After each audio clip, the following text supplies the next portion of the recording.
নামের মধ্যেই উনি ডুবে গেছেন। আর এমনিতে টোটালি বেশি কথা কারোর সঙ্গে বলেন না তো। আমরা যেরকম সবসময় মানুষের সঙ্গে অনেক কথা বলতে আমরা ভালোবাসি, টোটালি কারোর সঙ্গে কথা বলেন, সর্বক্ষণ উনি নামের মাধ্যমে ব্যস্ত আছে। বাজে সময় একদম নষ্ট করে। এই যে ওনাদের যে উৎসব হয়, গাজন মহারাজের উৎসবে কালেকশন করলেন, প্রসাদ পেলেন, ঘরে চলে আসেন। আর এখন অসুস্থ আছে বলে উনি আর যেতে পারছেন। তো ভক্ত দেখার জন্য কোথায় যাবে? এই তো কাছে, বেশি দূরে যেতে হবে।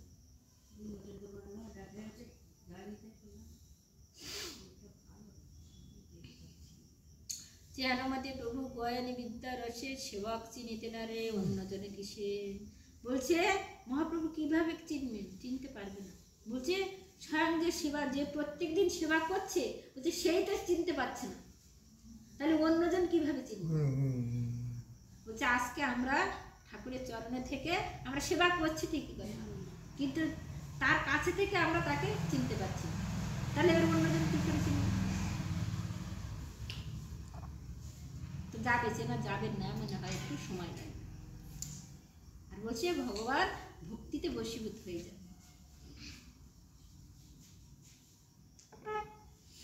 চতুর্দিক হইতে লোক নবদ্বীপে যায়, নবদ্বীপে পরিদেশে বিদ্যারাস পায়। চাটিগ্রাম নিবাসীও অনেকে তথায় পড়েন বৈষ্ণব সব রায়ন গঙ্গায়। সবাই জন্মে আছেন প্রভুর আজ্ঞায়, সবাই বিরক্ত কৃষ্ণ ভক্ত সর্বথায়।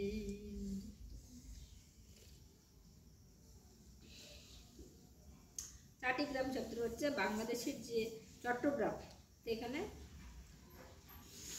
চট্টগ্রামে বলছে চাটিগ্রাম, বলছে বাংলাদেশের যে ভক্তগণ আছেন, বলছে তারা খুব মানে শুদ্ধ ভক্ত এবং কৃষ্ণ প্রেমিক, যেটা আমাদের এই দেশের লোক না।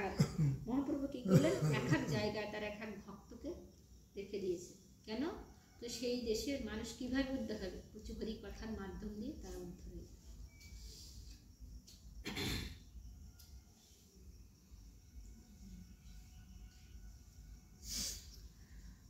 সবাই সংসারে আছেন ঠিকই কথা, কিন্তু সংসারের প্রতি তাদের কোনো আসক্তিবিহীনভাবে সংসার করছে।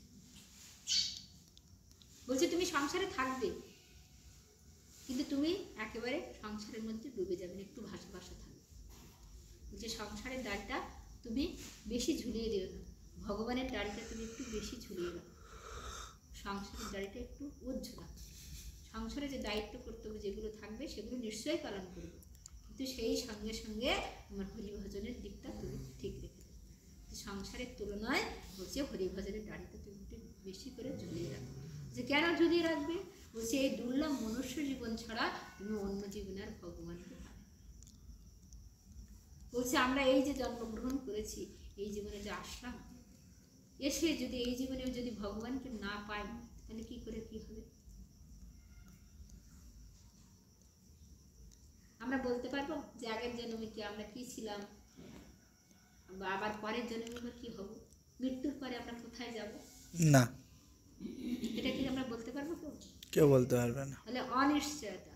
আর বলছে আমাদের মৃত্যু সবসময় সম্মুখে, দুদিন বাদেই আমাদের এই জগৎ থেকে চলে যেতে। তো যতক্ষণ আমরা বেঁচে থাকি ততক্ষণ কি মনে হয় এ আমার, ও আমার, সব কিছু আমার, আমার কিছুই নেই। বলছে সব কিছু ভগবানের দেওয়া জিনিস, আমি কিছুই নিয়ে আসি না, কিছুই নিয়ে যেতে পারবো। আমার সঙ্গে কি যাবে? শেষের দিনে কি যাবে? হরিনাম। বলছে শেষের দিনে আমার সঙ্গে একমাত্র প্রভুর নাম যাবে, নাম যাবে। এই জন্য গীতায় বলছেন যে সর্বক্ষণ কৃষ্ণ নাম করো। অভ্যাস, গীতায় যে অভ্যাস যোগ আছে না, বলছে কৃষ্ণ নাম কেন করতে বলেছে? যে যে প্রভু ছোট বয়সে তখন মানুষের কি থাকে? সরল বিশ্বাস থাকে, সরল মন থাকে। ছোট বয়সে তখন এমনি ভগবান এসে যায়। বড় হলে তখন বিভিন্ন রকম সমস্যা থাকে মানুষের সংসারের জীবনে, অনেক কিছু। বৃদ্ধ হলে তখন কি হয়?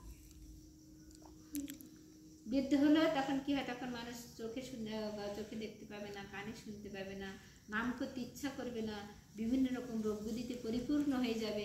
তখন কি আর ভালো লাগবে কিছু? তখন কিছুই ভালো লাগবে। বলছে তুমি সময় থাকতেই হরিভজন। বলছে কেন নাম করতে বলেছেন? যেন তোমার শেষের দিনে তুমি নাম করতে করতে শ্রী ভগবানের চরণে। এই জন্যই সর্বক্ষণ সাধুকেই বলতেন, সাধু শুধু বললেন, সবাইকে নাম করতে বলেছেন। সবেই জন্মে আছেন প্রভুর আজ্ঞায়, সবেই বিরক্ত কৃষ্ণ ভক্ত সর্বথায়। অন্যান্যে মিলি সবে পড়িয়া পড়িয়া শুনিয়া করেন গোবিন্দ চর্চা নিভৃতে বসিয়া। এবার দেখুন মহাপ্রসাদ তৎকালীন ভক্তদের কেমন একটা নীতি ছিল, আদর্শ ছিল। এখনো শ্রীধাম বৃন্দাবন